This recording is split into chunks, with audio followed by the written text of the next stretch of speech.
Vamos a iniciar con la clase, primera unidad.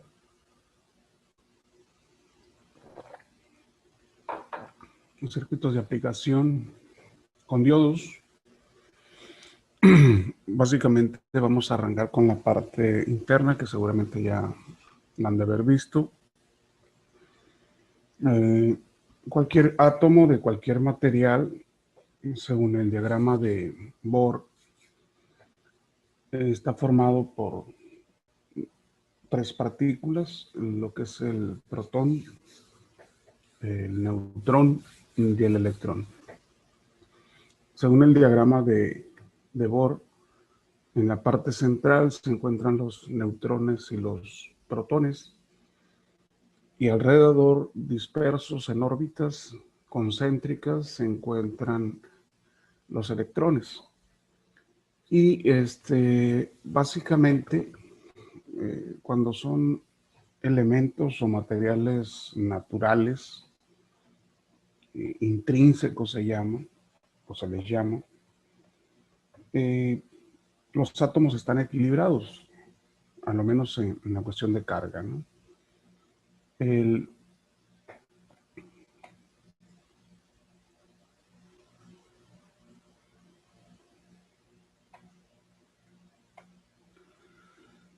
¿Qué quiero decir? Bueno, pues que los electrones, o el número de electrones,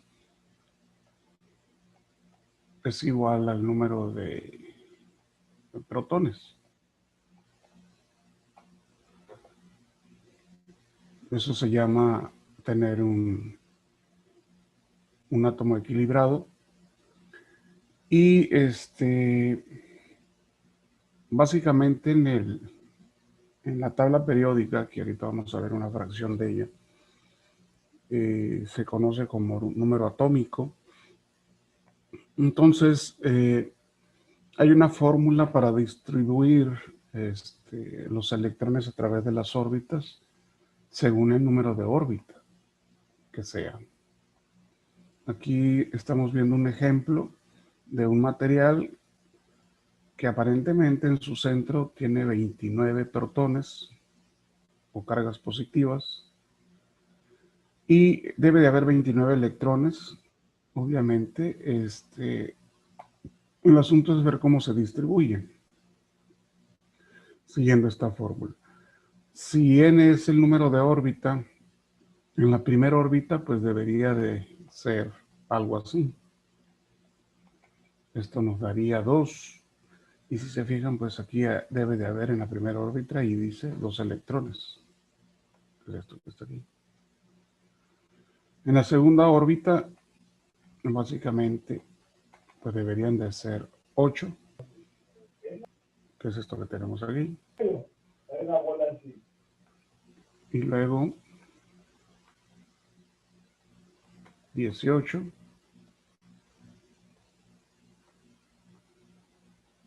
Y aquí, si llevamos la cuenta, básicamente son 28. Entonces nos falta uno nada más. Ese 1 estaría en la última órbita. Normalmente la última órbita se le conoce como capa de valencia u órbita de valencia. O última órbita, como quieran, ¿no? Pero es más reconocida como órbita de valencia. Lo más que soporta la última órbita, que es la de valencia, son 8 electrones. Con eso básicamente estaría pues teniendo como máximo esa colocación de 8 electrones en su última capa. En este caso, para este átomo, pues nada más hay uno, quiere decir que pueden todavía caber 7 más. Pero así, no importando pues que no sean los 8 electrones en la última órbita. Aún así, este átomo está equilibrado porque, dijimos, es el mismo número de electrones que de protones. Si nosotros básicamente lo viéramos ya como parte concéntrica con respecto nada más a la capa de valencia, que es este que tenemos aquí a un lado. Estaríamos diciendo básicamente pues que hay un protón que atrae a ese electrón. Ya sabemos por qué no se van los electrones o por qué permanecen en sus órbitas.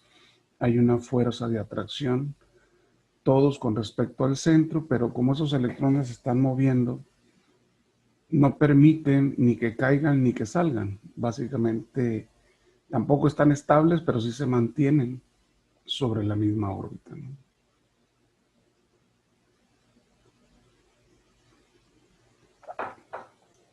Obviamente los electrones básicamente que están más arraigados al centro, como este por ejemplo,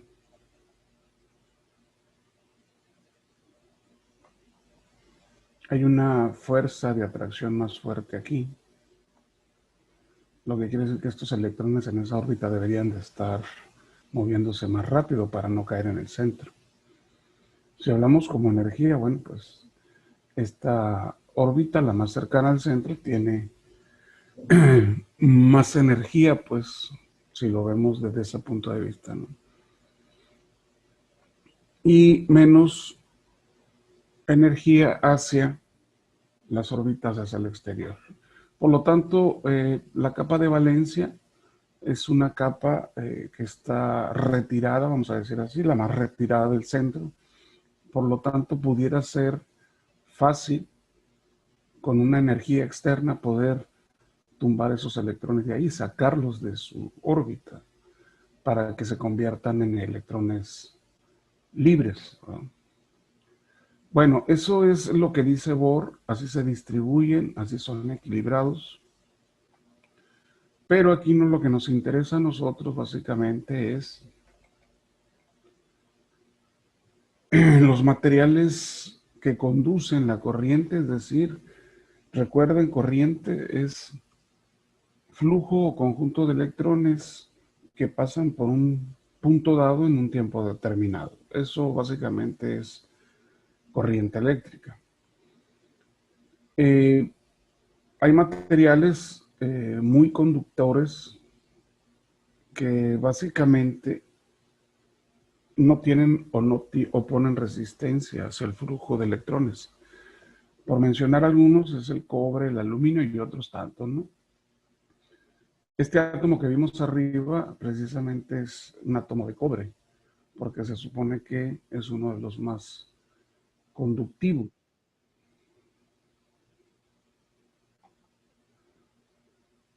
Eh, Básicamente, pues son aquellos materiales, como dice ahí, sólidos, eh, que normalmente tienen en su capa de valencia pocos electrones, ¿sí? Obviamente, ahorita que veamos las configuraciones, según Bohr, con respecto a los conductores, los aislantes y los famosos semiconductores, que es a donde queremos llegar, ¿no? Entonces, básicamente dice, los electrones se encuentran dispersos en esas nubes, en esas órbitas, pueden ser desligados de sus átomos. Desligado significa porque todos estos electrones, aunque están en esas capas, están como sujetos o amarrados pues a sus átomos o a su centro. Y los electrones libres son aquellos que se pueden mover fácilmente. Entonces ya no estarían en la órbita de valencia, sino estarían en una área o en una nube que normalmente se llama área de conducción.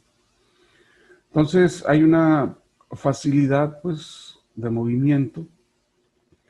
Eso es lo que distingue a los conductores, que tienen una facilidad para moverse sus electrones, pero bajo ciertas características.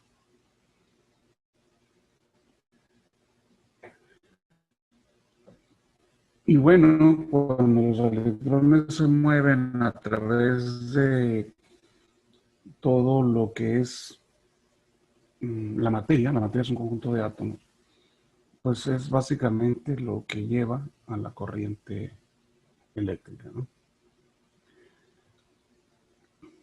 Bueno, en este caso, aquí podemos ver, por ejemplo, en el caso de un material conductor, pues, cómo aparentemente sus átomos están básicamente con muchos electrones libres, que son los que están alrededor. Y obviamente pues eso permite pues que esos electrones que están alrededor, que están básicamente fuera del alcance de la atracción de sus centros, eso va a hacer que esos electrones se muevan más fácilmente. Por decir, tienen más electrones libres, ¿no? Y eso obviamente pues es una característica de los materiales conductores. Déjenme, nos movemos hacia la parte contraria, que básicamente es esto que tenemos aquí. La estructura interna, según Bohr y los químicos, hablan que los aislantes tienen una energía de atracción tan fuerte con respecto a sus electrones que es imposible sacar a esos electrones de ahí, moverlos pues de sus órbitas. Entonces, entre más difícil sea mover esos electrones, menos se va a dar la corriente. El aislante, los materiales aislantes, tienen esa característica. Los electrones están bien amarrados, ¿sí?, a sus centros, a sus átomos. Por lo tanto, es muy difícil poderlos mover. Y si esos electrones no se mueven, no se da la corriente eléctrica.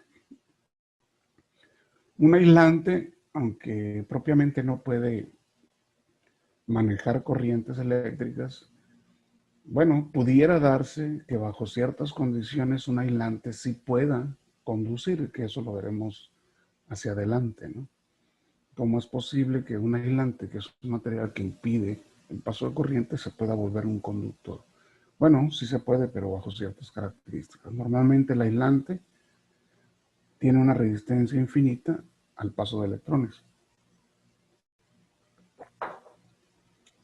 Y obvio que básicamente está lo que se llama el semiconductor. Es esta estructura que tenemos aquí. Y esa estructura básicamente nos dice pues que hay materiales que tienen o pueden tener la facilidad de estar en medio de ser conductor y de ser aislantes, ¿sí? En este caso pues tienen ciertos comportamientos, ¿sí?, que impiden que fluya la corriente libremente, pero su resistencia no es infinita, por lo tanto, su nombre se puede decir que son semiconductores. Están entre medio de un conductor y un aislante. Y todo tiene que ver con la cantidad de electrones. Ahorita que veamos unas fotos, nos vamos a dar cuenta de esto, apenas nos estamos adentrando. Para empezar, pues, en esta parte de la derecha y de amarillo, dice los semiconductores son elementos especiales con cierta conductividad, básicamente lo que les dije, entre un aislante y un conductor. Los semiconductores son intrínsecos o son de un solo cristal, ¿sí? Entre ellos está el germanio, el silicio y el arsénico de galio, que esta es una combinación, ahorita vamos a ver por qué son, ¿no? Estos básicamente son tres de los elementos que más se usan en la construcción de dispositivos electrónicos por sus propiedades. Obviamente que todos estos tienen sus características. Mucha gente pensaría que los materiales o dispositivos de germanio ya no se usan. Pues sí se usan, porque tienen ciertas características. El germanio es el más barato. ¿Sí? El germanio se puede tranquilamente purificar, es decir, quitarle impurezas para que sea un mejor semiconductor. El problema es que el germanio se ve afectado demasiado por la temperatura externa. Entonces, se sigue usando para otras cosas, ya en poco, pero se sigue usando por esas cualidades. Es barato, tiene ciertas características que los demás no tienen, pero cada vez es menos su aplicación. En el caso del silicio, que sale después, o que se utilizó después del de germanio, es mejor en ciertas cosas que el germanio, pero obviamente entra un poco más tarde por el desarrollo tan avanzado que tenían en ese entonces los dispositivos de germanio. Propiamente, pues, en el 54, según la historia, habla de que nace el primer transistor de silicio, y como es un poco más rápido en respuesta que el de germanio, pues empezó a utilizar el de silicio.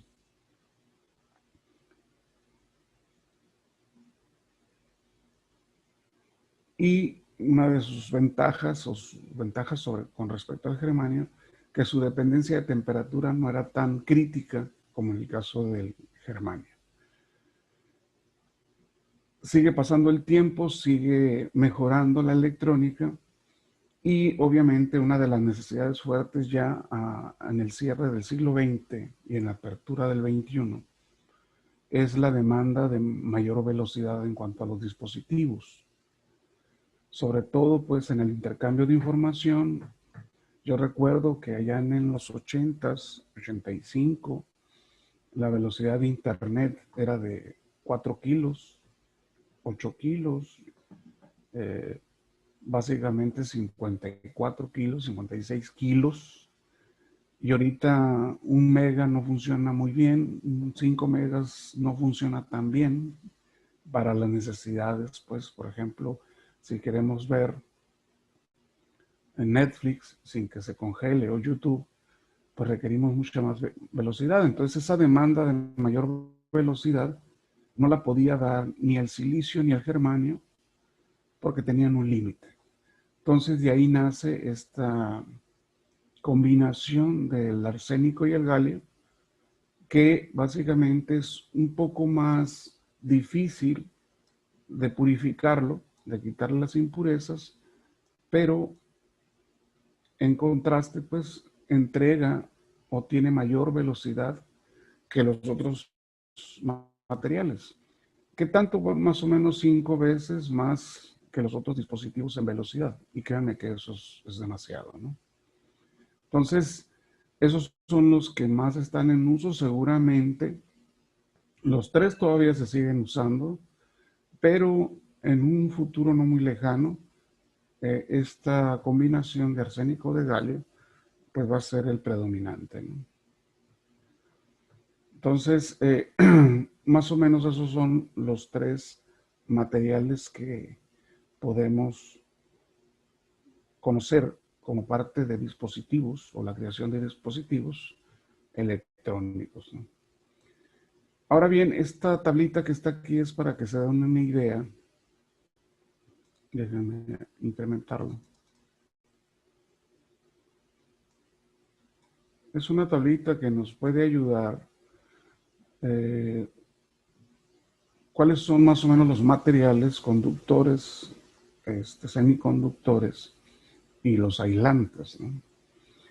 Aquí básicamente vemos que la plata, el cobre, el oro y todos los que están mencionados, hierro, platino, plomo, tienen cierta resistividad, pero si se fijan es a la -8, o sea, estamos hablando de muy poca resistencia, casi nada, ¿no? En cambio, los semiconductores ya tienen, por ejemplo, cuando se usa el material de silicio germanio, aunque ahí no viene el tercero, estos tienen un poco de resistencia.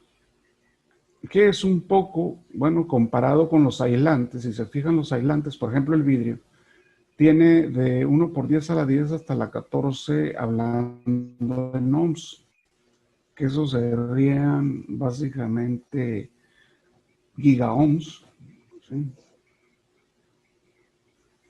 Entonces o teraohms inclusive, son bastante resistivos. Entonces, entre ellos, esos materiales se encuentra el vidrio, el cuarzo que se usa para hacer relojes o cristales, azufre, teflón, etc. Entonces, todo tiene que ver con la resistividad del material. Entre más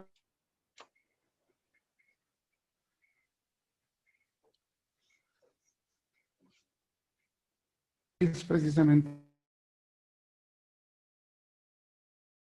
el MOSFET y todos los demás dispositivos, ¿no?, que fueron diseñados en el área de electrónica. Entonces, propiamente, por eso es que se pueden dividir.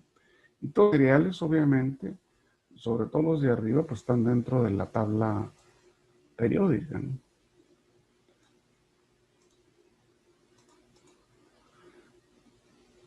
Bueno, eso es una parte, pues, de la parte introductoria. Vamos a ver estos materiales ya dentro de sus características, cuando menos conocerlos en foto, qué tipo de estructura tienen, qué tipo de color, ¿no? Esta foto que está a la izquierda es el silicio. Básicamente aquí viene sus características. Por ejemplo, su número atómico es 14. El número atómico, recuerden, es precisamente el número de protones que tienen sus átomos, en este caso 14, ¿no? En el caso del germanio, ¿sí?, tiene un número atómico de 32. Obviamente, si ustedes hacen el diagrama de Bohr, tranquilamente pueden saber cuántos electrones hay en la capa de valencia y por qué entonces estos tres materiales caen dentro de los semiconductores.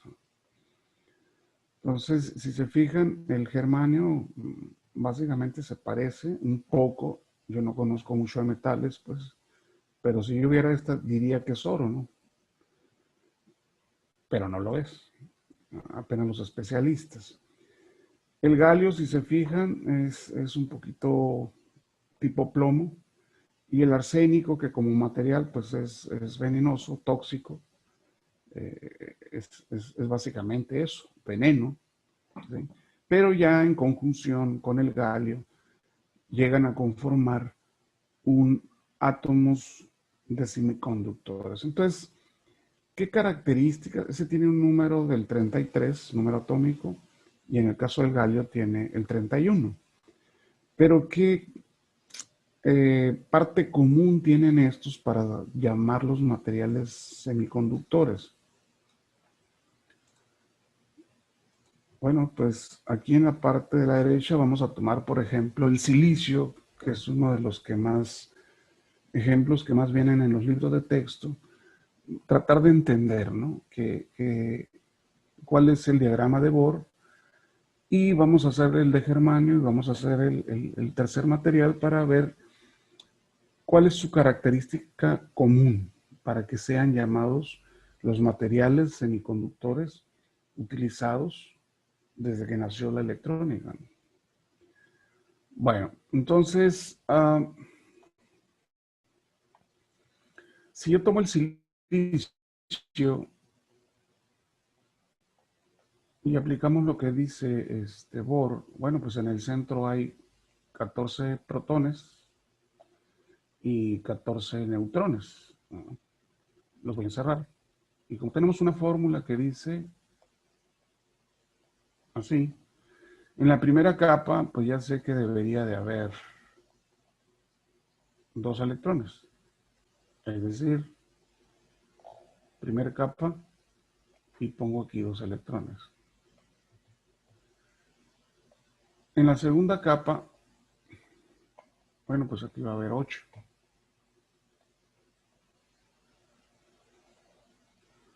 1, 2, 3, 4, 6, 7, 8. Y en la tercera capa, bueno, pues ahorita ya tengo 10, me faltan 4, quiere decir que en la última capa debería haber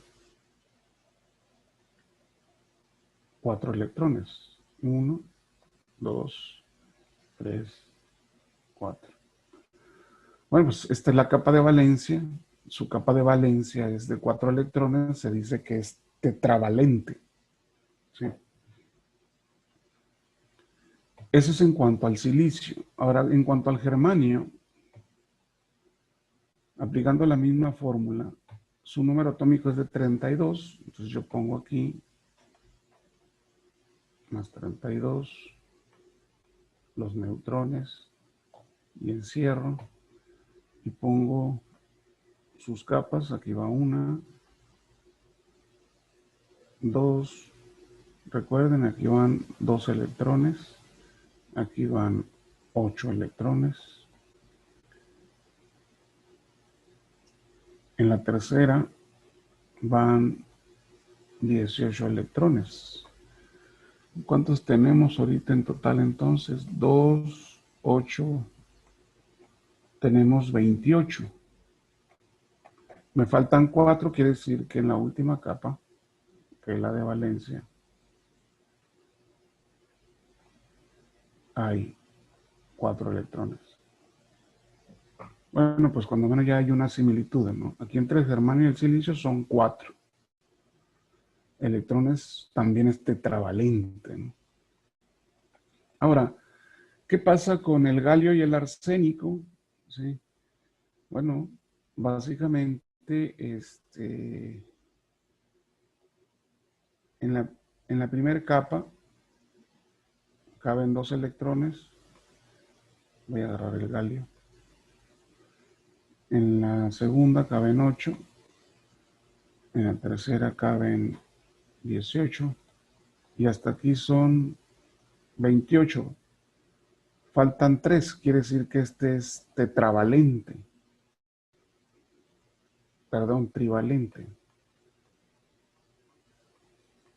O sea, son 3 electrones en su capa de valencia. En la cuestión del arsénico, es 33, casi lo mismo que el galio. 2 electrones en la primera, 8 en la segunda, 18 en la tercera, son 28. Y nos faltan 5 electrones. Por lo tanto, este es pentavalente.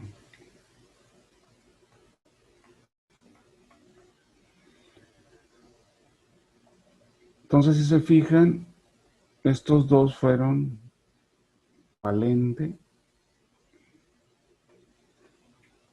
que son 4 electrones en la capa de valencia. El galio es trivalente, 3 electrones en la capa de valencia, y el arsénico pentavalente. Y básicamente, pues, si tú tomaras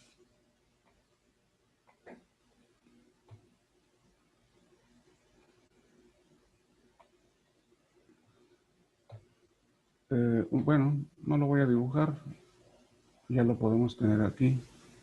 Déjenme, voy para la otra diapositiva. Si se fijan, aquí en el modelo de Bohr, pues para el silicio, que está mejor dibujado obviamente,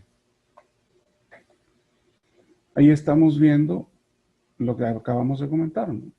El silicio tiene 4 electrones en su última capa y el germanio también. ¿Sí? En el caso, pues, del galio y el arsénico, el galio tiene 3 y el otro tiene 5. Lo mismo que acabamos de comentar.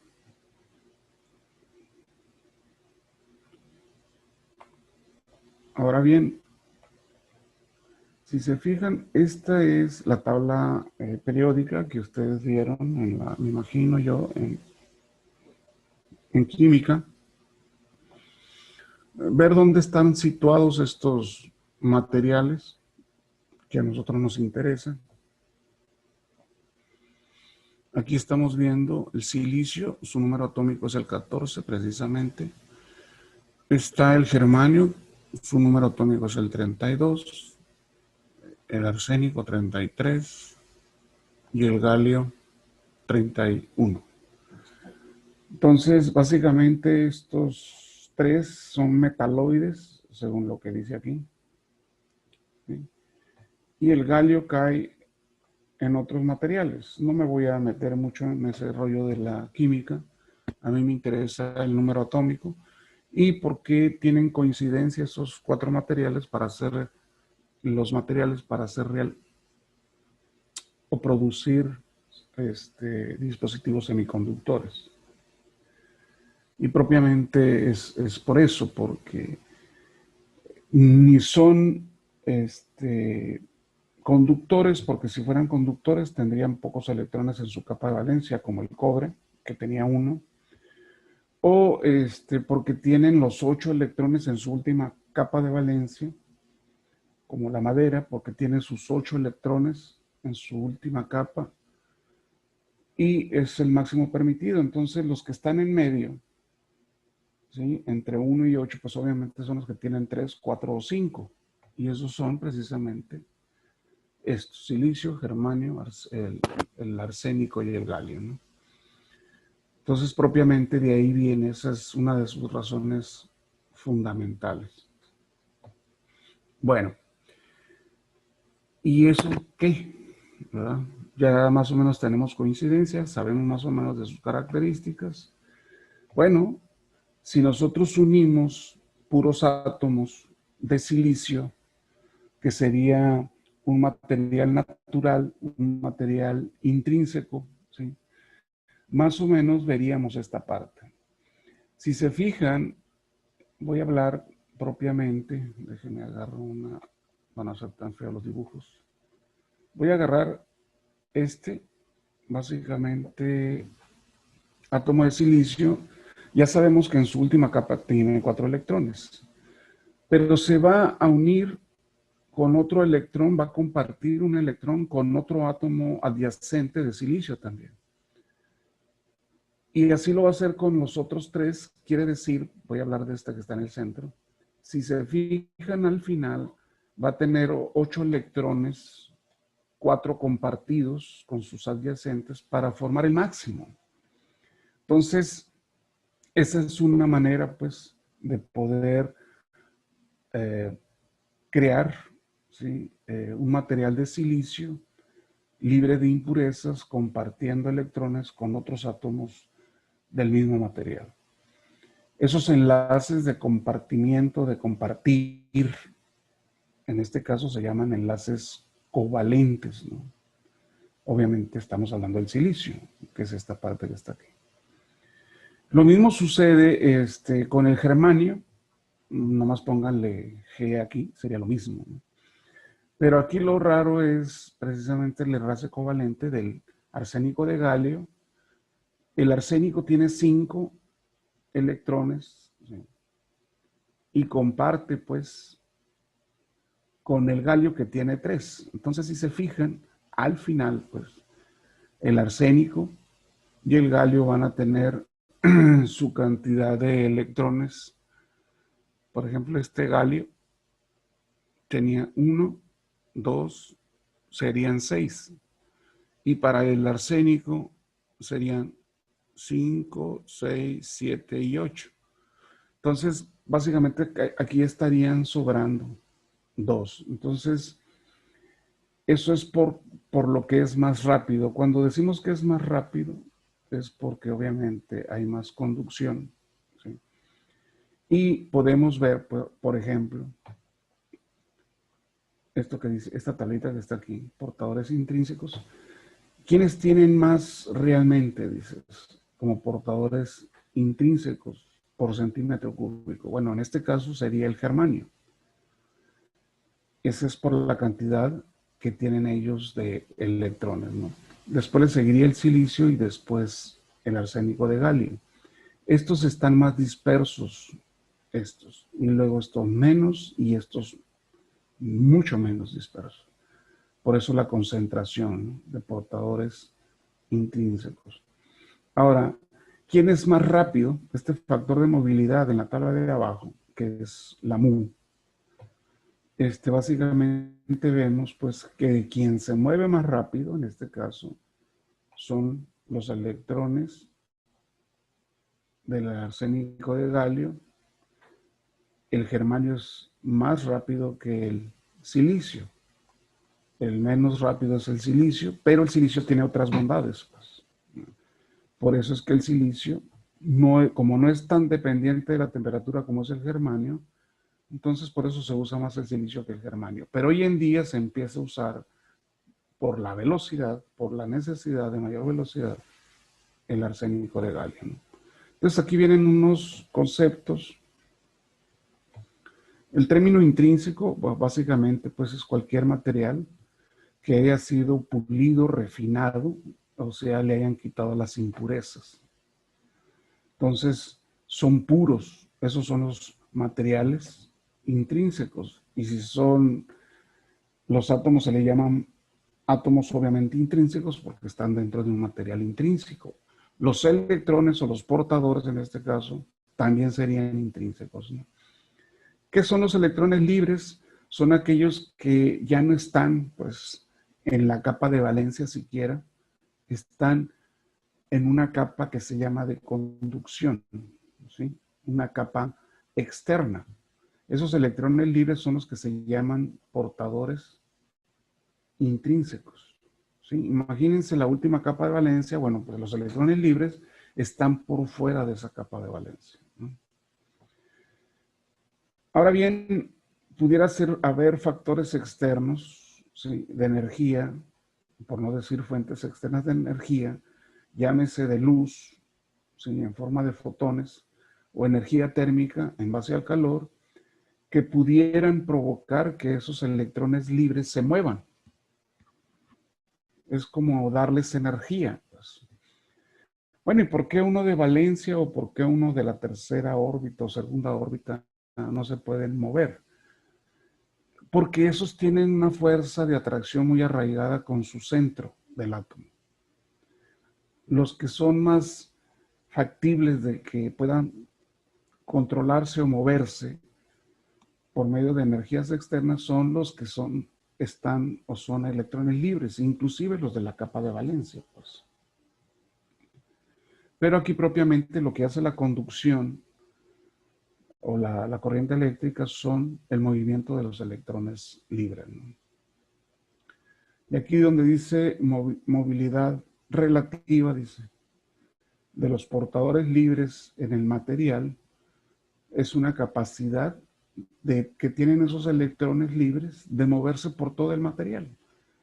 Imagínense, pues aquí, este es el material, ¿sí?, el cristal de arsénico de galio, y supónganse un electrón, lo voy a poner de otro colorcito, para que resalte. Imagínense aquí un electrón, lo encierro. Ahora imagínense una fuente externa aquí de energía, ya sea de luz, por ejemplo, y básicamente le llega obviamente a todos los electrones, ¿sí?, esa energía. Pero resulta que estos no se mueven, ni porque están muy arraigados a sus átomos. Pero este que está libre, este sí se puede mover sin problema, pues, ¿no? Y básicamente al momento de tener energía, bueno, pues puede brincar para acá, o puede brincar para acá, etc. Dependiendo, ¿no?, del tipo de polarización que se le dé. Entonces dice, aquí básicamente dice, hay una nota, la diferencia pues entre semiconductores y conductores es precisamente ante la aplicación de calor. En el caso de los conductores, dice, la resistencia, fíjense bien aquí lo que dice, Los conductores, al aplicárseles calor, resulta que empieza a incrementar su resistencia. Y esto obviamente dice se debe a que el número de portadores no se incrementan de manera significativa. O sea, no por el hecho de agregar calor en un conductor significa que se van a crear más electrones, ¿no? Pero en un semiconductor sí sucede. ¿Sí? Entonces, básicamente hay una diferencia que un conductor, cuando le aplicas temperatura, básicamente aumenta su resistividad. Mientras que un semiconductor, si tú le aplicas calor, sucede lo contrario, pues disminuye, vamos, su, su resistividad.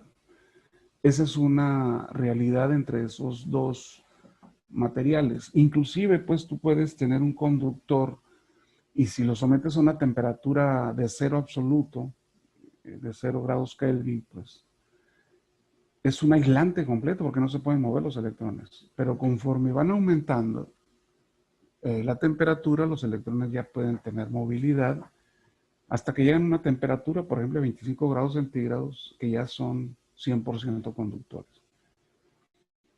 Pero conforme aumentes la temperatura no significa pues que vayas a crear más electrones. Y ahí que si le sigues aumentando la temperatura, sigue aumentando su resistividad. Por eso el cobre a grandes distancias, la señal de voltaje, por ejemplo, se cae, porque es tan grande la distancia que su resistividad empieza a crecer.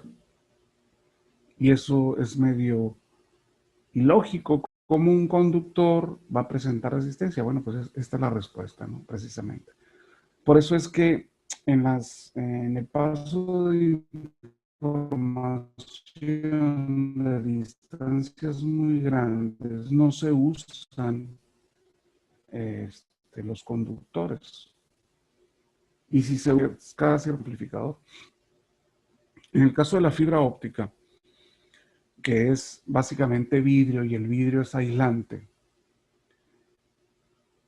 tú puedes mandar señal en una distancia de 60 a 100 kilómetros, inclusive más, sin meter ningún amplificador. ¿Cómo es que el vidrio, que es aislante, permite que haya conducción? Ah, bueno, lo que pasa es que ahí no vas a mandar una corriente eléctrica, sino que vas a mandar luz, o sea, fotones, que son cosas completamente diferentes. Entonces, todo tiene un porqué, obviamente. Hay que conocer las características para poderse adentrar, ¿no? Bueno, una vez dicho eso, que seguimos en lo mismo todavía, caímos en que esas órbitas de, del átomo, si lo vemos pues como bancos de energía, bueno, pues cada órbita tiene un nivel de energía, si lo vemos desde ese punto de vista, ¿no? Este que está aquí arriba, básicamente me está indicando que la energía que está más hacia el núcleo, pues obviamente son niveles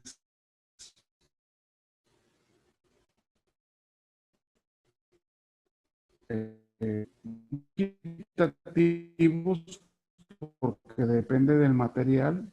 No todas las órbitas de todos los están en el mismo nivel de energía para cada órbita. Pero es una tantas órbitas, bueno, pues cada órbita tiene una cantidad de energía, ¿no? Sí. Y obviamente pues ese respecto al centro. El segundo nivel, que es la capa anterior a la de valencia, pues tiene más y así sucesivamente. Entre más te acerques al núcleo del átomo, más energía habrá. Por eso es que los electrones que están en la última capa son más fáciles de quitarlos de ahí y mandarlos al nivel de conducción o a la capa de conducción o a la órbita de conducción. Una vez que ya entran a esa banda de conducción, se convierten en electrones libres y eso, con una energía externa, puedes moverlos para poder crear la corriente eléctrica. En el caso del aislante, si vemos un átomo de un aislante, lo podemos ver como que para que haya desde la banda de valencia, que es donde están los últimos electrones, y se puedan ir a la banda de conducción para convertirse en electrones libres, se requiere mucha energía para poderlos sacar a esos electrones de la capa de valencia. ¿Por qué? Por lo mismo que les comenté. Los aislantes, ¿sí?, tienen completos sus electrones en su última capa y por lo tanto están muy arraigados a su centro de átomo. Entonces, para que tú los puedas quitar de esa capa de valencia y mandarlos a la banda de conducción para hacer los electrones libres, requieres mucha energía, ¿sí? Eso es lo que me quiere decir esta parte. ¿Ok? Le vamos a dar un poquito de zoom.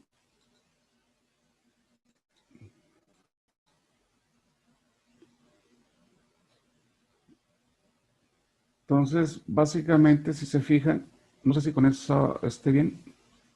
Yo creo que sí, ahí lo alcanzan a ver perfecto, ¿verdad? Sí, Vuelvo está a bien. repetir, esta banda de valencia se encuentran los electrones muy arraigados y si los quieres mandar a la banda de conducción para hacer los electrones libres, requieres un nivel de voltaje, ¿sí?, que se conoce como electrovolts, muy elevado. No se dice que no se pueda, ¿sí?, pero si lo vas a hacer vas a requerir un voltaje muy alto, ¿sí?, que ya dependerá pues del dispositivo. Cuando ya los empecemos a ver, pues vamos a entender esta parte, ¿no? En un semiconductor, si se fijan, sí se requiere, obviamente. No están tan arraigados, pero tampoco están tan frágiles estos electrones en la capa de valencia, pero sí requieren un voltaje, ¿sí?, X para poderlos llevar a la banda de conducción, para que esos electrones se conviertan en electrones libres y puedan ser susceptibles de usarse para crear corriente eléctrica. De ahí, acuérdense, hay tres materiales semiconductores que se van a estar utilizando, que en este caso es el germanio, el silicio y el arsénico de galio. Si se fijan, para poder hacer eso necesitamos puntos 67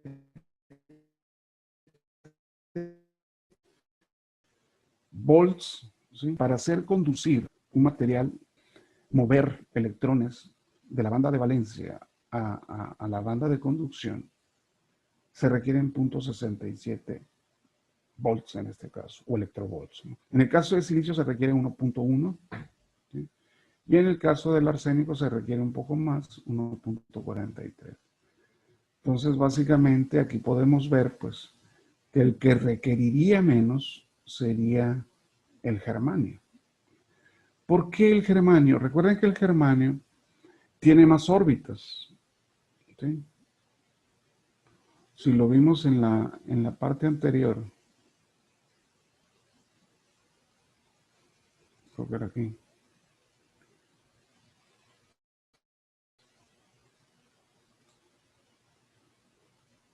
Si se fijan, el germanio tiene más órbitas que el silicio, y si tiene más órbitas, el germanio quiere decir que sus electrones o la capa de valencia está más retirado que el núcleo, ¿sí?, que su centro, pues.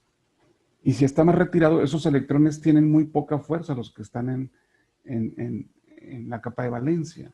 El silicio tiene menos capas, entonces se requiere, ¿sí?, menos voltaje eh, en los materiales de germanio para mover un electrón de la banda de valencia a la banda de conducción, simplemente porque están más retirados y tienen, vamos, son más fáciles de moverse, pues. Entonces es lógico lo que dice aquí, ¿sí?, que el germanio requiere menos energía para poderlos mover. El silicio menos que el arsénico. Ahora bien, en el caso de un material conductor, Si se fijan, pues un conductor tiene pocos electrones, ¿sí? Normalmente uno en su capa de valencia, pues básicamente es muy fácil mover esos electrones porque no están tan pegados, no tienen tanta fuerza, ¿sí? Casi pegada a la banda de valencia, a la banda de conducción, casi, casi pudiéramos decir, casi fuera de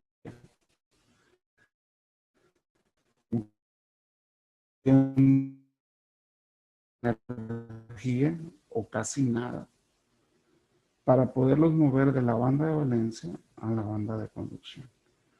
Pues,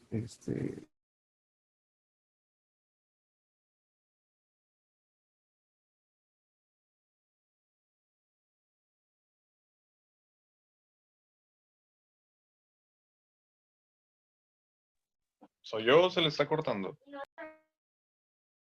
Se le está Se le cortando. está cortando. Sí, se está cortando. Ay, güey. Esto, José, cállate, hombre. bueno, hubo un pequeño corte de vuelta. No sé si ya está normal.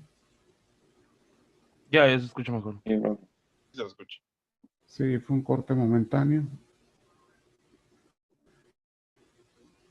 Me perdí. Bueno, les decía pues que aquí abajo en estas figuras, yo normalmente tomo figuras, obviamente están mejor dibujadas, ¿no? De diferentes textos, de diferentes autores, para hacer la explicación. Seguramente cualquiera de los libros recomendados en el programa de la materia van a encontrar otros dibujos, pero con la explicación, vamos, que les quede claro, van a poder entender, ¿no?, lo que dicen todos los demás autores. Bueno, entonces,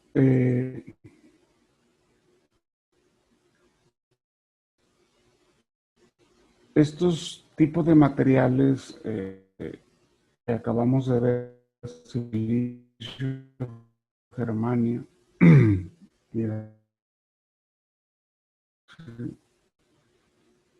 para poder crear materiales de cierta polaridad, ¿sí?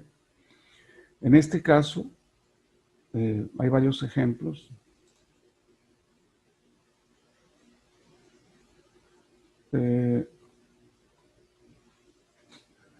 Disculpen, ¿se escucha bien? Sí, se escucha bien. Ok, Sí, se escucha perfecto. sale. Si se fijan, aquí tenemos la mayoría, por no decir casi todos, son átomos de silicio. Ya sabemos que tienen 4 electrones en la capa de valencia. Se van a combinar todos estos con uno solo, ¿sí?, que en este caso este es un átomo de antimonio. Es un material que en su capa de valencia tiene 5 electrones.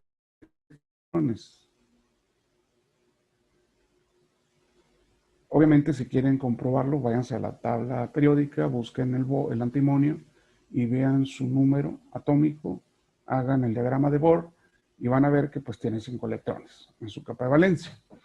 Bueno, igual se combinan estos, vamos a decir así, 9 átomos de silicio con uno de boro en el centro. ¿Qué quiere decir? Bueno, pues que el boro, el antimonio, perdón, le va a sobrar un electrón a la hora de hacer los enlaces covalentes con sus átomos.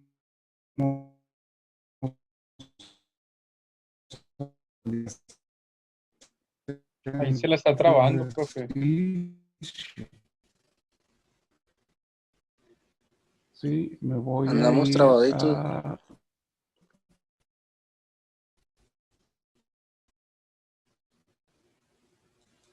Aquí están otros dos que están marcados, otros dos y otros dos. Entonces, ahí en ese ya está completo, pero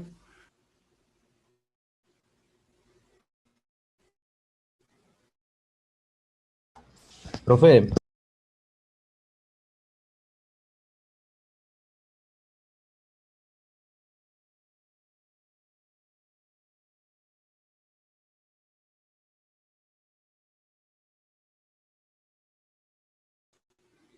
ok, se vuelve a ir la señal.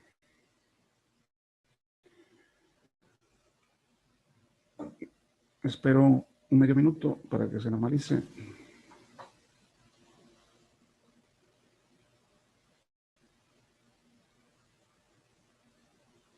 Ya lo escuchamos, Ok, ¿eh? ok, perfecto. Bueno, les decía que el antimonio se hace sus enlaces covalentes con sus átomos de silicio adyacentes, se completan sus 8 electrones en su capa de valencia, pero le sobra uno. Ese quinto electrón, básicamente, como no se puede ya acomodar en esa capa, automáticamente queda en la capa de conducción, se vuelve un electrón libre.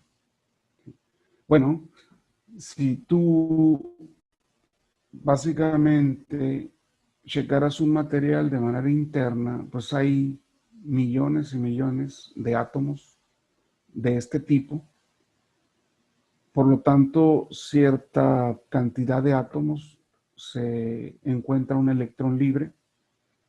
Entonces va a haber millones de electrones libres, ¿sí?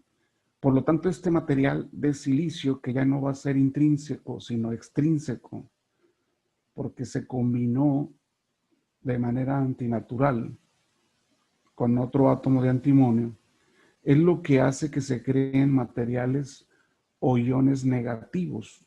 Esto se vuelve un material tipo N o material negativo, ¿no? Aquí dice precisamente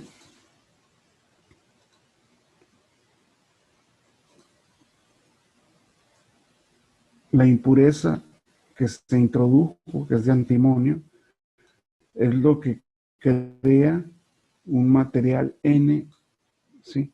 Con un material casi todo de silicio, ¿sí?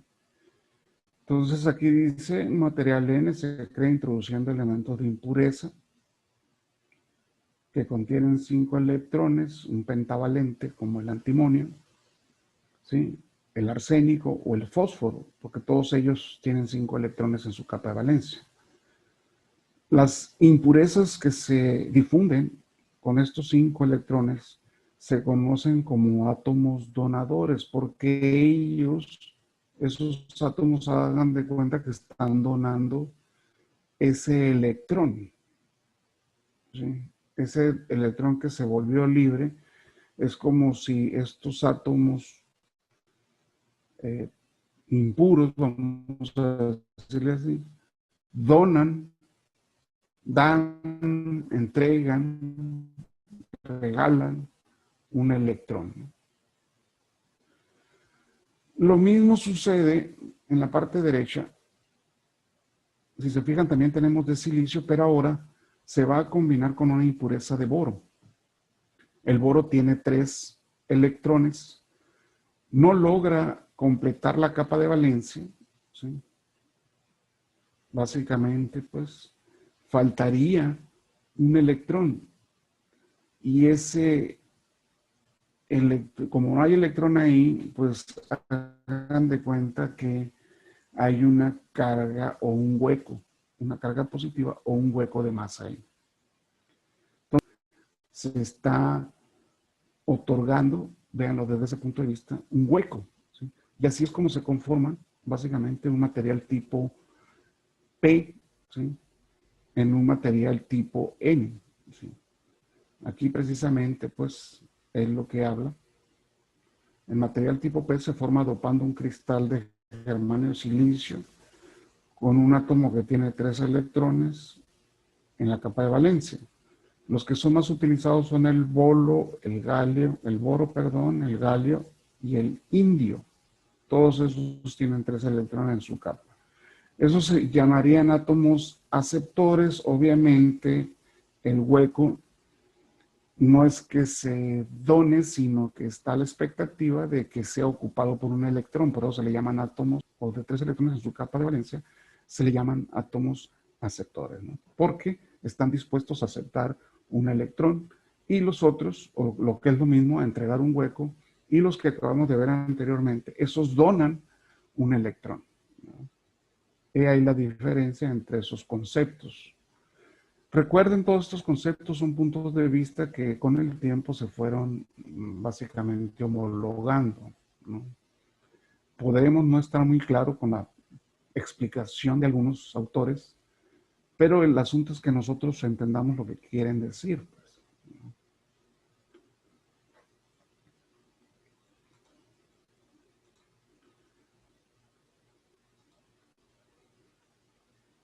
Ahora bien, cuando nosotros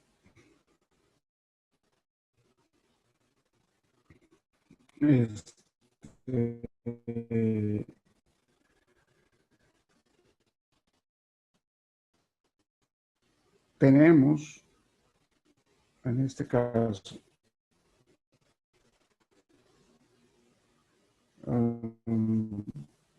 una conducción de corrientes, porque los en un lado o para un lado, y obviamente si vemos desde el punto de vista de los huecos o de las cargas positivas, pues esas cargas positivas es como si se movieran en sentido del boro, que básicamente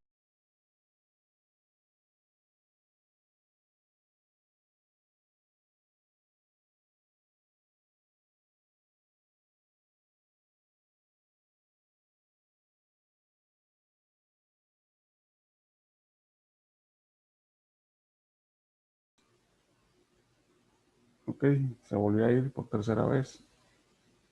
¿Ahí me escuchan? Sí. Sí. Ok. Les decía, en este ejemplo, que es el mismo, pues, que acabamos de ver, lo que queremos interpretar son los flujos, ¿sí? Como tenemos un átomo de boro aquí en medio y está donando, viéndolo así, un hueco, ¿sí? Ese hueco, pues, es susceptible de ser,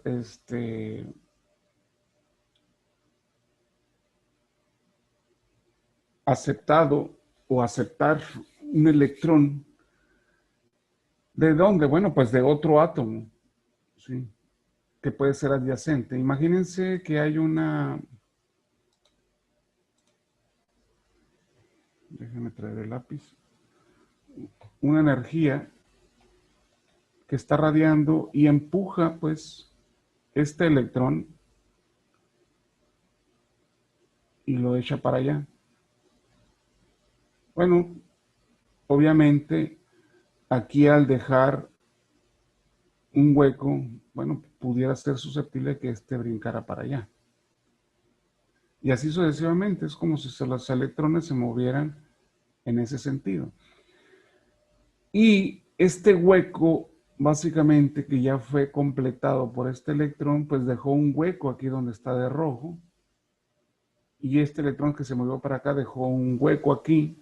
Entonces es como si los huecos se movieran en el otro sentido, ¿no? Entonces, si se fijan, mientras que los huecos se mueven en un lado, los electrones fluyen para el otro. En los libros, ¿sí?, toman como referencia como si los huecos o las cargas positivas se movieran. Eso se conoce como corriente convencional. El flujo real, en realidad, es cuando los que se mueven son las cargas negativas, no son las cargas positivas. Pero insisto, en los libros de texto, tal vez en alguna convención, ¿sí?, decidieron ellos, pues en los libros poner la corriente convencional, como si se movieran los huecos o las cargas positivas. Que no les extrañe, pues, que cuando veamos los circuitos, En lugar de que la corriente fluya de negativo a positivo, entonces en este caso, como es corriente convencional, va a fluir de positivo a negativo. ¿No?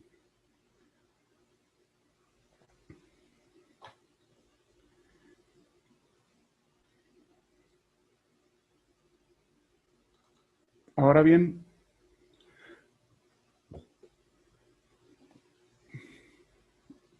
¿qué son los portadores mayoritarios y qué son los minoritarios? Porque la mayoría de los libros de texto lo manejan. Pues si hablamos de un material N, pues obviamente hay más electrones, ¿sí? Y básicamente, pues, esa cantidad de electrones es lo que vuelve portadores mayoritarios a los electrones. Los portadores minoritarios son aquellos que son o están en menor cantidad, que en este caso son los huecos. Esto es obvio, ¿sí? Porque acuérdense, cuando conformamos el material N es porque había electrones libres de acuerdo a la combinación de dos átomos de diferente material. Entonces sobraba un electrón. Si, como decimos, en un área de cierto material hay millones de electrones, bueno, pues entonces hay miles de millones de electrones libres, ¿sí? Esos son los portadores mayoritarios en el material tipo N, ¿sí? Y los minoritarios, pues son las cargas contrarias. Por otro lado, si tienes un material P, pues aquí cambia, obviamente. Hay exceso de huecos, son portadores mayoritarios las cargas positivas, ¿sí? Y los portadores minoritarios obviamente son los electrones. Obviamente se contrapone lo que acabamos de decir, es lo contrario realmente. Solo que acuérdense que en el material N, a los átomos o impurezas que se introdujeron se le llama donadores. Y en el caso, pues, del material tipo P,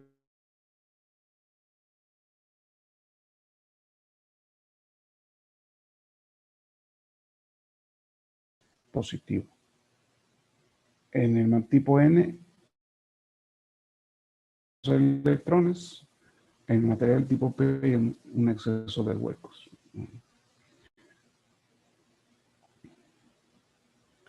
Quiero ver por qué está... Bueno, ahorita lo hago.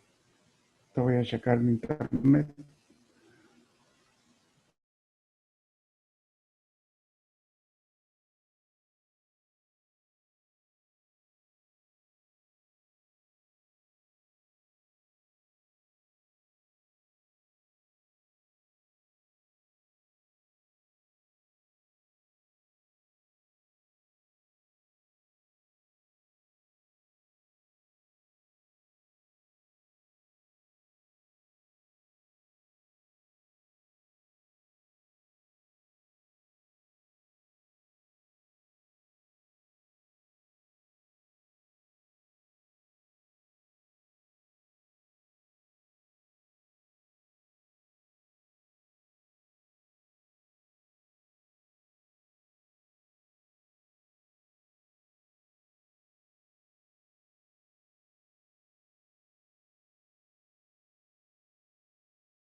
Ok, estamos de vuelta. Cambié de módem, a ver si con eso queda.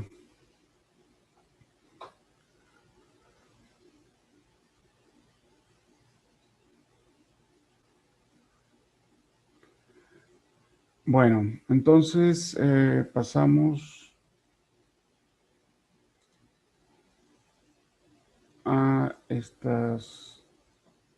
a nuevo tema. ¿Cómo se conforma un diodo semiconductor, que también se conoce como material o dispositivo PN? Pues básicamente es la unión de un material tipo P con uno N o viceversa, no importa.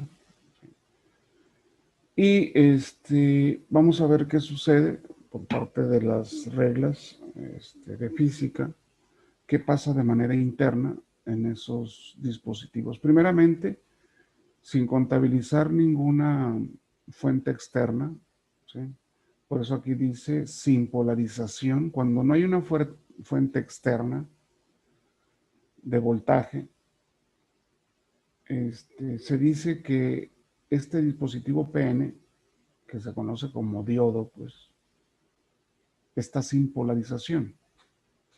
¿Qué sucede cuando no hay polarización? Bueno, básicamente del lado izquierdo tenemos el material tipo P, donde sobran huecos, y del lado derecho material N, donde sobran electrones. Invariablemente, pues, los electrones en la unión, ¿sí?, con los huecos que están en el material P, se van a unir. ¿Por qué? Porque cargas de diferente polaridad, hay una regla en física que dice que se atraen. Bueno, pues se van a atraer. Y se forman esos enlaces entre un protón y un electrón. Y seguramente los adyacentes, como este que está a la izquierda, también va a formarse otro. Pero, obviamente ya para los más alejados del centro, ya es imposible, ¿sí?, unirse con un hueco del material P. Es como si se fuera creando una barrera en el centro que vuelve imposible que los otros electrones del material N se puedan unir con los protones del material P. Esa barrera que se forma, esa región o ese obstáculo, se conoce como región de agotamiento. Y eso se hace de manera natural. Esa barrera se crea, o esa región, al momento de unir esos dos materiales, ¿sí?, por la ley de atracción de cargas diferentes. Entonces, básicamente, el material P, en su colindancia con el otro material N, forman esa barrera, y ya es imposible que los electrones, de manera natural, del material N puedan unirse con el material o los huecos del material P. Y si esos electrones no se pueden mover, no pueden pasar esa línea, básicamente no se mueven, pues ya no hay entonces posibilidad de que exista la corriente eléctrica. Entonces, ¿qué es la corriente eléctrica entonces? Ya lo comentamos ahorita. Y lo podemos decir abiertamente, pues, corriente eléctrica.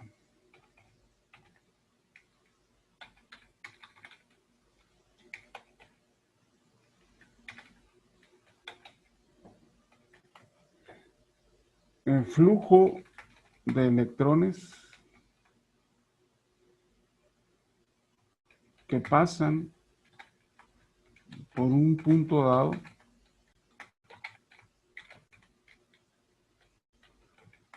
en un tiempo dado. Bueno, solo por seguir la definición esa, si nosotros pusiéramos un punto de referencia aquí, por ejemplo. Bueno, dices, este electrón se vino de acá y otro que estaba aquí se vino para acá. Y luego otro que estaba aquí se vino para acá.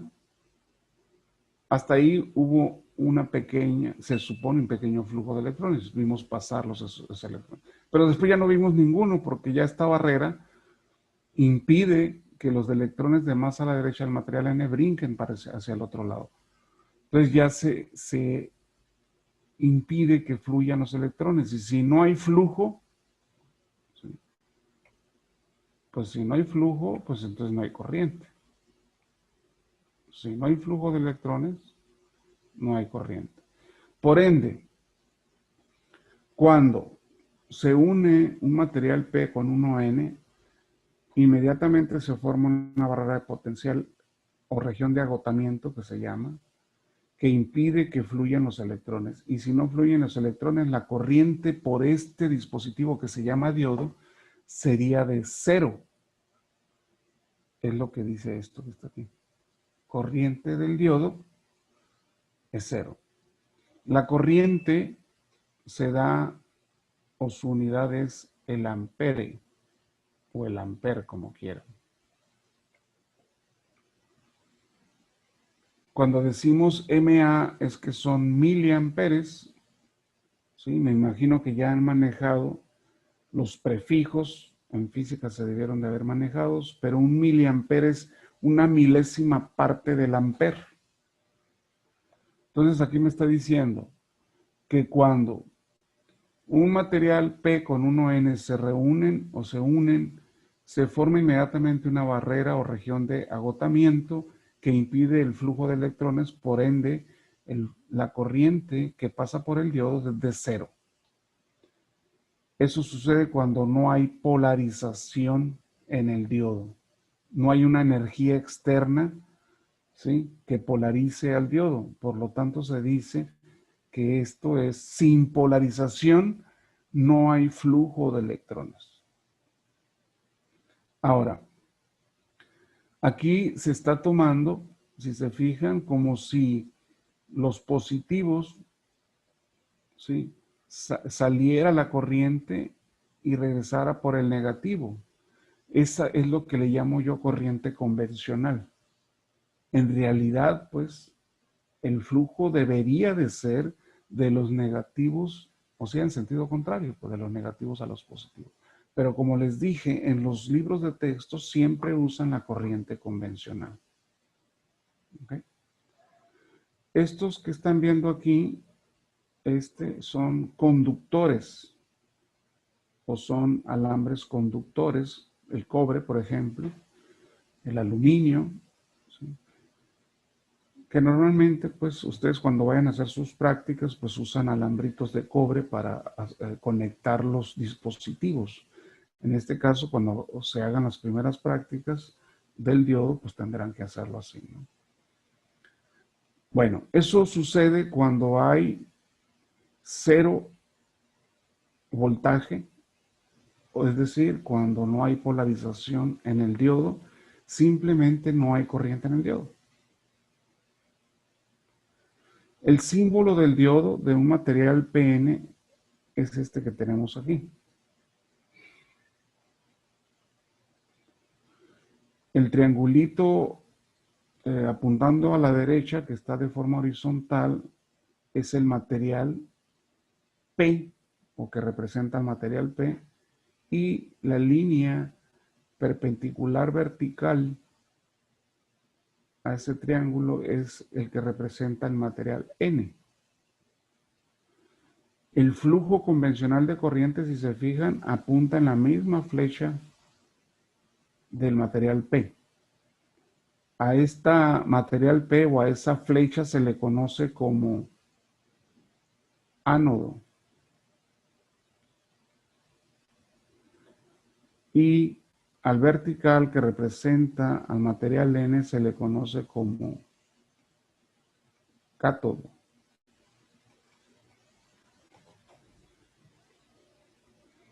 Si se representa como flujo de portadores mayoritarios o minoritarios, no importa, se supone que se contraponen, lo que quiere decir que se anulan, y si se anulan, pues entonces la corriente vale 0. ¿no? Es una forma de representarlo.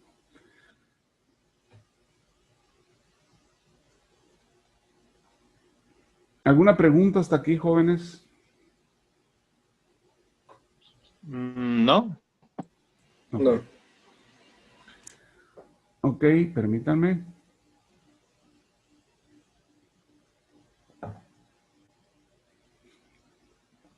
Después tenemos el otro caso. Déjenme hacerlo un poquito más grande.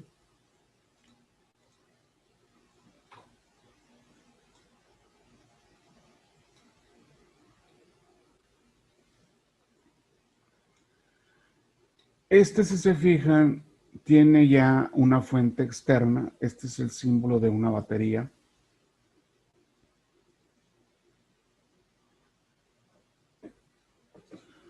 Les decía, este es el símbolo de una batería. La barra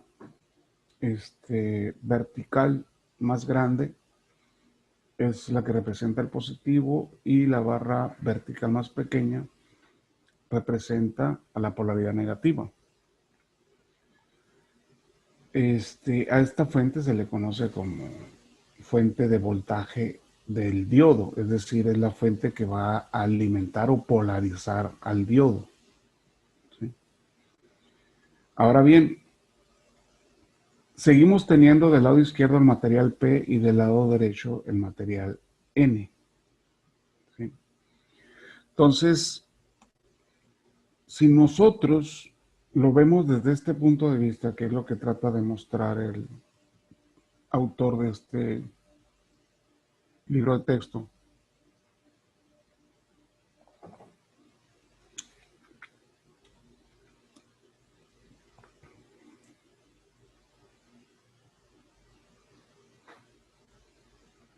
resulta que esta carga o energía positiva va a atraer a los electrones que están en el material N.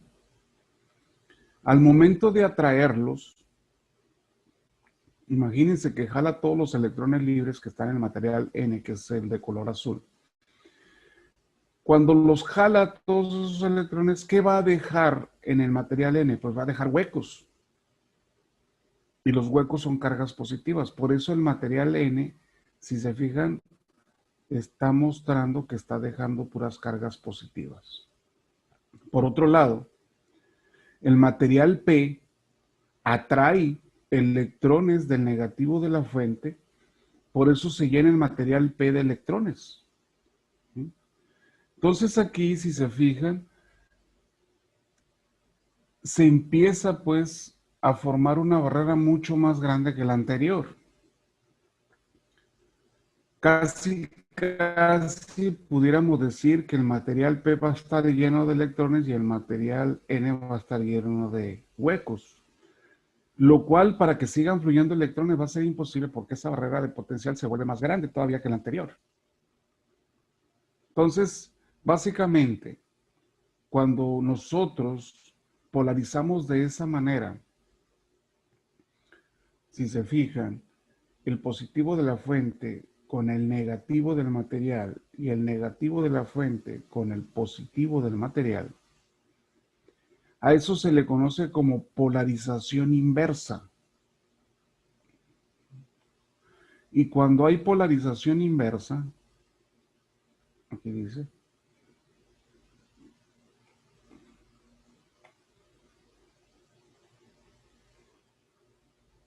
polarización inversa, pues básicamente va a haber casi nada de corriente. ¿Sí? De hecho, aquí dice, corriente casi cero. Ese casi no es que no haya, hay muy poquitos. Los que van a fluir van a ser los portadores minoritarios, ¿sí? En el sentido contrario, pero es mínima esa corriente, pero existe, y es debido a los portadores minoritarios, no a los mayoritarios, que en este caso debería de ser, pues, en un sentido que corrieran los electrones. Entonces, eso sucede pues porque esta capa o esta barrera se vuelve más grande que la anterior, pero aún así hay fuerza suficiente para que unos cuantos, casi ninguno, muy pocos, fluyan a través del dispositivo. Entonces, obviamente, esa corriente se llama, es esta que está aquí, corriente de saturación. Esta que está aquí es corriente de saturación. Y es muy poca. ¿Por qué es poca? Porque acuérdense, los portadores mayoritarios, ¿sí?, son más que los minoritarios. En este caso, los portadores minoritarios son los que se están moviendo. Pero van en el sentido contrario. Se supone que convencionalmente la corriente debería de fluir así. Pero esos no son los que están fluyendo, pues. Son simplemente los portadores minoritarios que se están moviendo en el otro sentido, pero son muy pocos. Entonces, básicamente aquí me está indicando cómo se vuelve o cómo se hace una polarización inversa. El negativo de la fuente va al material P y el positivo de la fuente va al material N, que es lo mismo que dije aquí, ¿no? Positivo de la fuente al material N, negativo de la fuente al material P. Cuando eso sucede, va a haber una corriente minoritaria llamada corriente de saturación en contra de la corriente convencional. Y es casi cero esa corriente, ¿no? Ya dependerá del material, de los materiales que se utilicen y de la cantidad de voltaje con la que estés alimentando el diodo. Cuando veamos ejemplos, ¿no?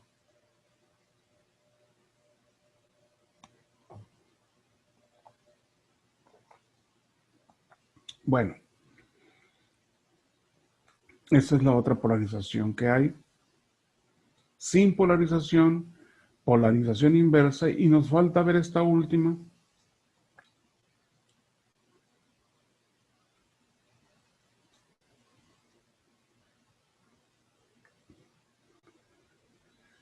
En este caso, seguimos con material P a la izquierda, material N de azul a la derecha.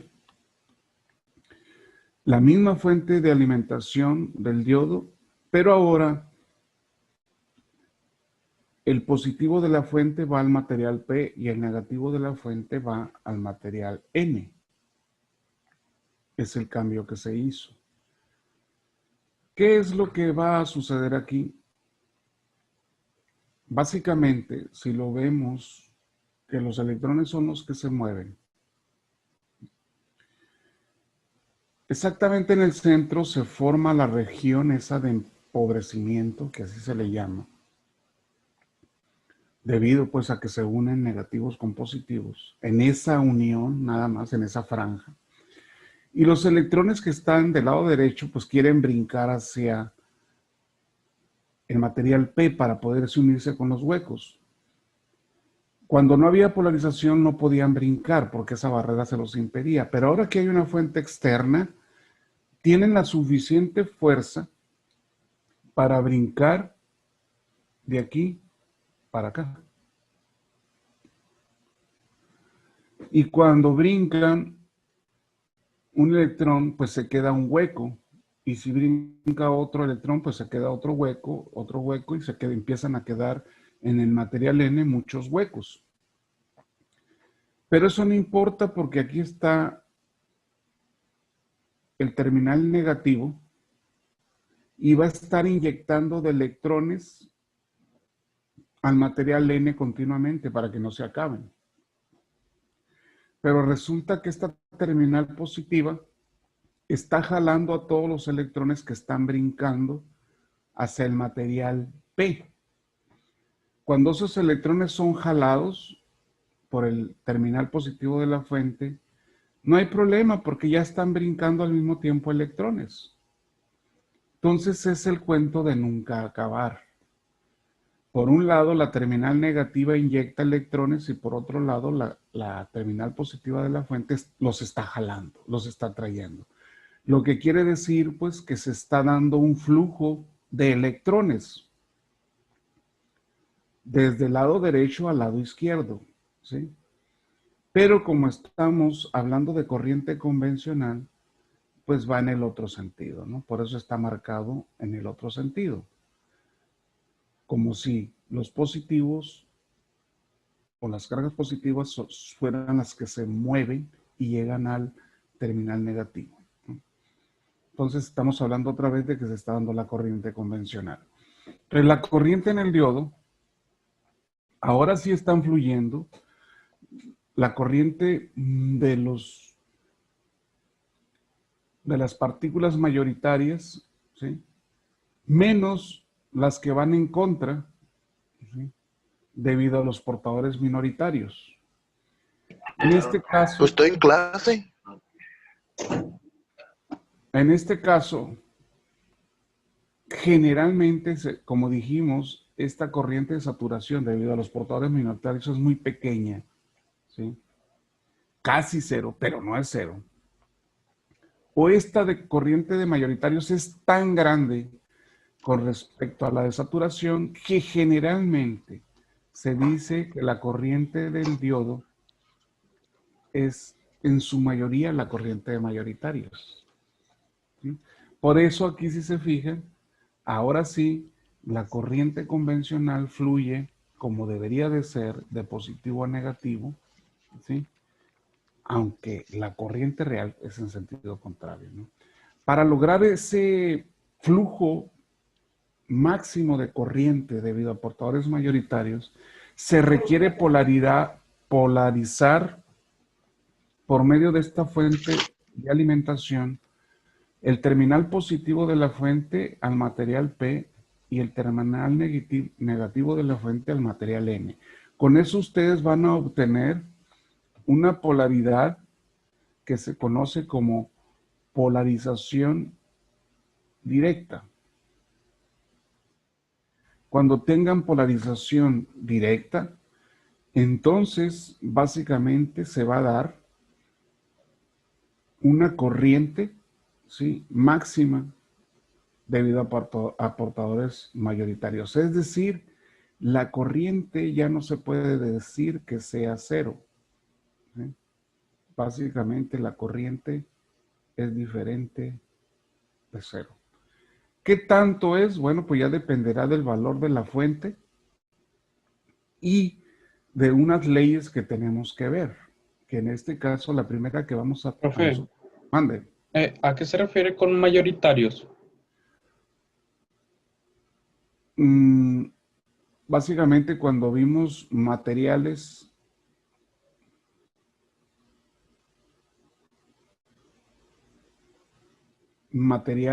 aquí está arriba,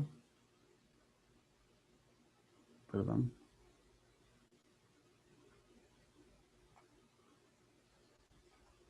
¿Dónde lo puse? Está en el penúltimo, profe, en portadores mayoritarios. Aquí, perdón. Aquí básicamente es cuando hicimos la explicación de portadores mayoritarios y minoritarios. Ah, ok, ya me acuerdo. Ok, no, yo puedo entender, como son muchos conceptos, ¿sí? Que obviamente se les cuatrapean los conceptos, es normal, ¿eh? Pero para eso estoy, si tienen preguntas, por eso siempre pregunto, pues, si alguien tiene duda, pues básicamente me regreso y vuelvo a explicar, ¿no?, esa parte. Pero aquí precisamente por eso se me hizo bueno explicar lo que son portadores mayoritarios y minoritarios, ¿no?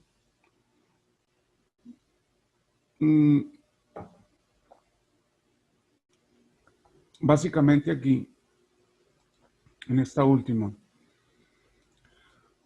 están obviamente circulando tanto portadores mayoritarios como minoritarios, pero los minoritarios van en un lado y los mayoritarios van en el otro. A nosotros en particular lo que nos interesa son los mayoritarios, porque es donde hay mayor cantidad. ¿Qué queremos? Corriente eléctrica. Y para que sea la corriente necesitan fluir los electrones. Esos son los que me interesa que se muevan. para poder tener esa corriente eléctrica, pues. Pero no puedo dejar por fuera la corriente que se da en otro sentido debido a portadores minoritarios, que nosotros le conocemos como corriente de saturación, en este caso. Entonces, cuando ya hagamos nuestros primeros circuitos y ejemplos, teóricamente hablando, aplicando las leyes que necesitamos, vamos a requerir, pues, de algunas fórmulas y ahí vamos a tener que dar otros conceptos. Por ejemplo, ya vimos lo que es un conductor, ya vimos lo que es un aislante, ya vimos lo que es un semiconductor, polarización directa, inversa, sin polarización, portadores mayoritarios, minoritarios, el diodo, material N, material P, el átomo, cuáles son los materiales que se utilizan en electrónica. Entonces, manejar tantos conceptos que seguramente algunos de ellos ya los habían visto. No sé si de esta manera, pero es obvio que hay que entender, sobre todo ya en el nivel de ingeniería, un poquito más claro y con fórmulas, ¿sí? Para poder tener los fundamentos teóricos y que en la simulación y en la práctica podemos tener todos los elementos y el entendimiento de que lo que estamos haciendo está correcto.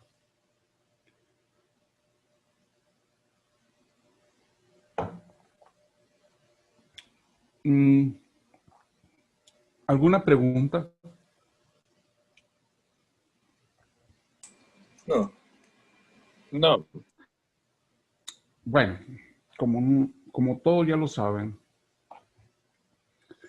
vamos a arrancar con la primera ley, que de hecho la voy a poner aquí, aprovechando estos minutos.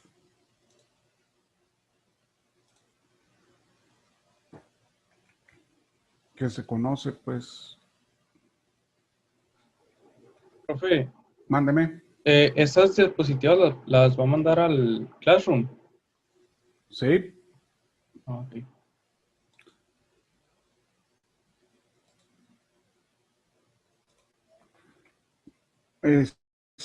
La famosa ley de Ohm, que involucra obviamente a tres conceptos. Primeramente, así lo dice, ¿no? La corriente eléctrica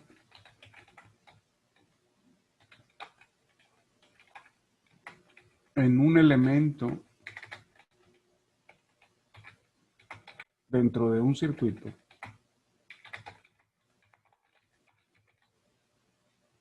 es directamente proporcional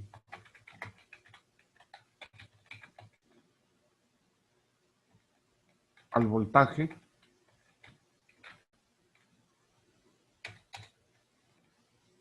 de ese elemento e inversamente proporcional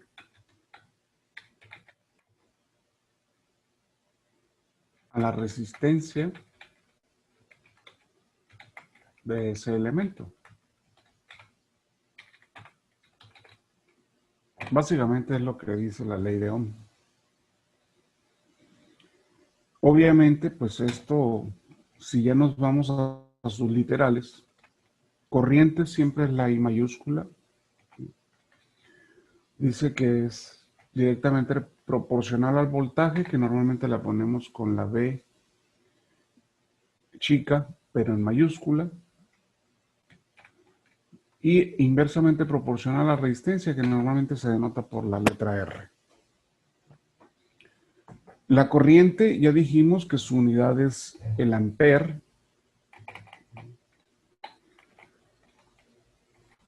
El voltaje se da en volts y la resistencia se da en ohms. Si lo vemos como unidades, ¿no? Ahora, si lo vemos como símbolos, bueno, pues dependiendo, ¿no? El ohm, ya saben que es una omega, en el caso de la resistencia.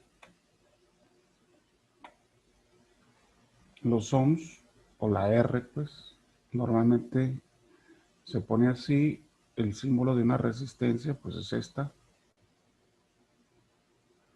Y su valor, el que sea, se da en unidades de ohms, que es esta omega que está ahí. En el caso de la fuente, que es un voltaje, pues normalmente se representa por una fuente, ¿no? Que se puede poner así. Este es el positivo y este es el negativo. Y esto se da también, en este caso, en volts. Y por último, lo que es el ampere, pues, o la corriente, si lo vemos mejor de esta manera. Pues básicamente, si estamos hablando de un elemento, simplemente se pone la dirección en la que circula la corriente y se pone la cantidad de amperes que van por ahí. Entonces, esa es la relación de los tres. ¿Pero qué es una resistencia? Simplemente es un elemento que se opone al flujo de electrones. O es un elemento que se opone a la corriente eléctrica. Su unidad es el ohms. Voltaje, ¿qué es? Es una fuente externa que se utiliza pues para alimentar un circuito, para darle energía a un circuito, para poder generar energía, corriente eléctrica. ¿Qué es corriente eléctrica? Es un flujo de electrones que pasa por cada uno de los elementos dentro de un circuito. Entonces, dependiendo del punto de vista que ustedes le den, esos son los tres elementos que están involucrados en la ley de Ohm. Entonces, si nosotros básicamente polarizáramos un diodo de manera directa, ya sabemos, porque si lo polarizamos inversamente no va a haber corriente, y si no lo polarizamos tampoco va a haber corriente. Pues entonces mejor lo polarizamos de una vez directamente. Positivo de la fuente con el ánodo del diodo y el negativo con el cátodo. Pero si nosotros, corriente convencional, la corriente del diodo, ya sabemos que no es cero, aquí debe de haber un voltaje. Voy a suponer que ese voltaje es de 1 volt. ¿Sí? Si yo aplicara la ley de Ohm simplemente en el diodo, voy a decir, corriente en el diodo va a ser igual al voltaje que hay en el diodo, que es de 1 volt, sobre la resistencia del diodo. Pues cuando el diodo está conduciendo, pues básicamente no hay resistencia. Está dejando pasar toda la corriente. Por lo tanto, la resistencia del diodo en este caso son 0 ohms. Y yo les pregunto, ¿cuánto es 1 entre 0?